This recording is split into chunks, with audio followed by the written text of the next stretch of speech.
सबकी नजर जहानाबाद लोकसभा क्षेत्र पर है। यहां से कई उम्मीदवार खड़े हैं।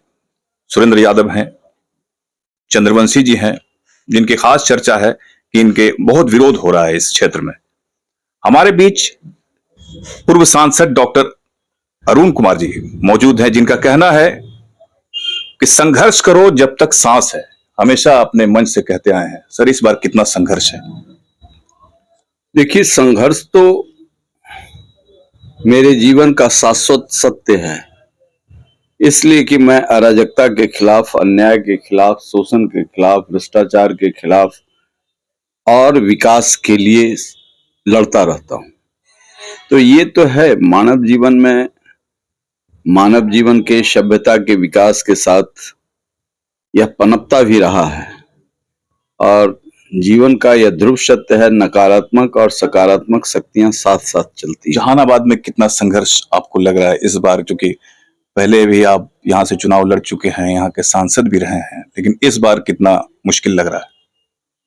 इस बार मुश्किल नहीं है। इस बार जनता ये चुनाव लड़ रही है, मेरे ऊपर भार कम है, मुझे समझाना नहीं पड़ रहा है, क्योंकि जो दो प्रतिद्वंदी हैं हमारे, एक बहुत पीछे हैं, जो नीतीश कुमार के प्रतिनिधि हैं, इस लड़ाई में बहुत पीछे हैं, और दूसरा है जिनसे संघर्ष है। लेकिन हमारे साथ विकास है, उनके साथ उनके कर्म पीछा नहीं छोड़ रहे हैं। वह भी उनके बिरादरी में ही लोग पूछते हैं, उनके बात, व्यवहार, चाल, हमको कुछ कहना नहीं पड़ रहा है। हमने जात और धर्म से ऊपर उठ करके काम किया है, और जो हमारा 40 वर्ष का संसदीय इतिहास रहा है, इन मूल्यों को बढ़ाता रहा है, घटाया नहीं है कभी।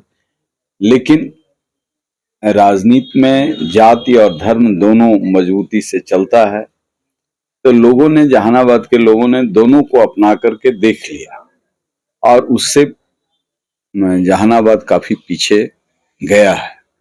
हम जब यहाँ से सांसद 99 में चुने गए थे, वह कालखंड दहकता बिहार था। उत्तर बिहार में भी उसका प्रवेश था, लेकिन दक्षिण बिहार तो पूरे तरीके से जल रहा था। हमने यहाँ अंबेडकर छात्रावास का निर्माण कराया, जहाँ छत के नीचे लोग छाता लगा के बैठते थे।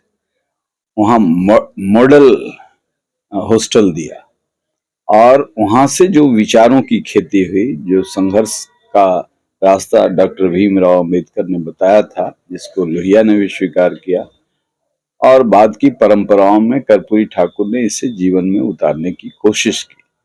तो नीतीश कुमार उनके विरासत के मानस पुत्र, अपने स्वयंभू घोषित हैं कि मानस पुत्र हैं कर्पूरी ठाकुर के। तो इन लोगों ने उस सामाजिक न्याय की पद्धति को शिक्षा के बिना चलाना चाहा, शिक्षा का सर्वनाश किया, शिक्षकों को दौड़ा दौड़ा के पीटा, महिला शिक्षकों को भी पीटा, और बाद में पीठ ठोक रहे हैं दोनों चचा भतीजा, मैंने नौकरी दी, मैंने रोजगार दिया। अरे मैंने क्या करते हो? मैं नहीं कोई शब्द होता है इस लोकतंत्र में। सरकार की ये जिम्मेवारी बनती है। 17 साल तक शिक्षकों को अपमानित किया, और उसके बाद थोड़ी नौकरी दी, 4,32,000 यहाँ सृजित पद हैं पुराने जनसंख्या के हिसाब से, नए में तो 8 लाख हो जाएंगे।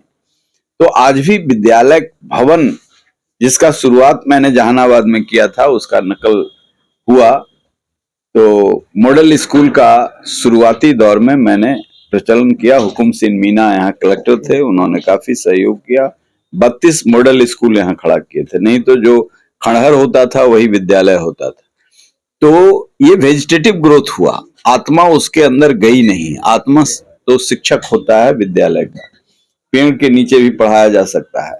आज भी अभी आ रहा हूं मैं, गौरक्षणी में जो मंदिर है, उस मंदिर के शेड में क्लास चल रहा है, नाक के सामने, जिला प्रशासन के सामने शेड में चल रहा है। मुझे जमाने से चल रहा है, जमाने से चल रहा है, मुझे नहीं मालूम था। नहीं तो उसका इतने जनप्रतिनिधि आए, लेकिन किसी का ध्यान मुझे आज जानकारी हुई।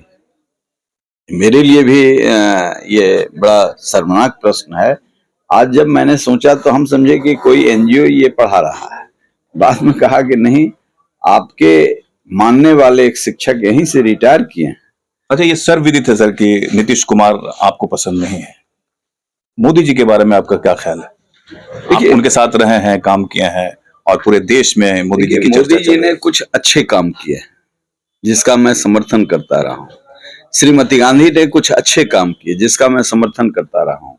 और कंट्राडिक्शन है मेरे लिए, मेरे लाइफ में, कि मैं जिसके साथ रहता हूँ उसी का बाजा क्यों नहीं बजाता हूँ। मैं नीतीश कुमार के साथ था और भ्रष्टाचार और पोस्ट जब बिकने लगा तो मैंने पार्टी में रह करके विरोध किया और इसके चलते मैं भुगतता हूं। लेकिन मेरे ब्लड में जो है वो अब मिटेगा नहीं, जो मेरे डीएनए में है।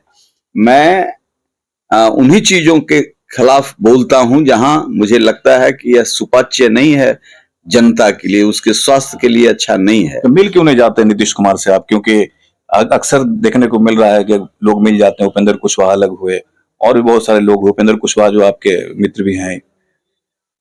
उपेंद्र कुशवाहा जी को मुख्यमंत्री बनाने हम चले थे और उपेंद्र जी जाके मिल गए। चिराग जी लड़ रहे थे, हेड ऑन कर रहे थे, वो जाके मिल गए।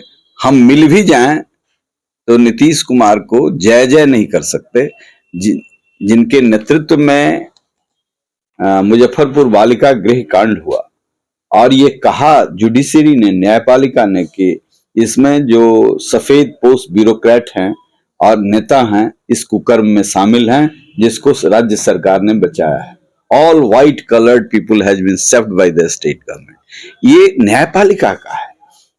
इसके बाद तो इनको पद पर बना नहीं रहना चाहिए था यदि जिंदा होते तो। ये जिंदा इंसान नहीं है। जिस तरीके से यौन शोषण हुआ, यतीम परिवार की बच्चियों जो आपके पर भरोसा किया, सरकार के सिस्टम पर भरोसा किया, वहां बच्चियां उसके अंग बेचे गए। इतना घृणित काम हुआ, पूरी दुनिया में हम शर्मसार हुए। जिस नीतीश कुमार को सत्ता में लाने में अपनी पूरी जवानी 12 साल लगा दी, वो आदमी के नेतृत्व में ऐसा कुकर्म हो, ये मुझे स्वीकार नहीं है। और यही कारण है कि जब पलटी फिर मार दिए, अल्टी पलटी करते रहते हैं, तो हमारे साथियों ने कहा कि गुलदस्ता दीजिए। हम किसको गुलदस्ता दें? मैं नहीं गया, मिलने भी नहीं गया, बधाई भी नहीं दी। ये जरूर समझ रहा था कि ये इसका परिणाम अच्छा नहीं होगा। तो क्या यही वजह है कि आपको जो है वंचित किया गया? बिल्कुल बिल्कुल, यही वजह है कि उनके कर्मों के साथ मैं खड़ा नहीं। और बहन मायावती ने मुझे ऐसे समय में, संकट के समय में मेरे ऊपर हाथ रख दिया। मैं उनके प्रति शुक्रगुजार हूं। ऐसे भी लड़ाई में वंचितों का लड़ता हूं, दलित शोषित जमात का लड़ता हूं। तो एनडीए के प्रत्याशी जो अपने कामों को न गिनाकर सिर्फ मोदी मोदी जो करते हैं, इसके बारे में आप क्या कहेंगे? इन लोगों के पास कुछ गिनाने के लिए है ही नहीं, तो मोदी मोदी मोदी का कवच ओढ़ करके बैतरनी पार करना चाहते हैं। मोदी तो हैं। इस बार चलेगा मोदी मोदी मैजिक? अब देखिए, जहां कैंडिडेट को रिजेक्ट कर दिया वहां मोदी का किस पर चलेगा? कैंडिडेट को ही रिजेक्ट कर दिया, मैंने तो नहीं किया है, जनता ने रिजेक्ट किया है। कहीं जा रहे हैं क्या? अब इससे जघन्य अपराध क्या हो सकता है कि जो एम्बुलेंस जीवन का कवच बनता, वहां से ऑक्सीजन बेच दिया गया कोरोना कॉल में। अब बताइए, चला है, अब देखें, लाइफ सेविंग ड्रग बेच दिए गए। इतना बड़ा घोटाला हो गया। 800 करोड़ का चारा घोटाला था। अकेले हमारे सांसद इतने बड़े कलाकार हैं कि 1640 करोड़ का घोटाला कर। रिलीफ के लिए हाईकोर्ट में गए, उन्होंने रिजेक्ट कर दिया। माननीय उच्चतम न्यायालय ने भी रिजेक्ट कर दिया। लेकिन नीतीश कुमार को सूट करता है, चूंकि ईमानदार हैं।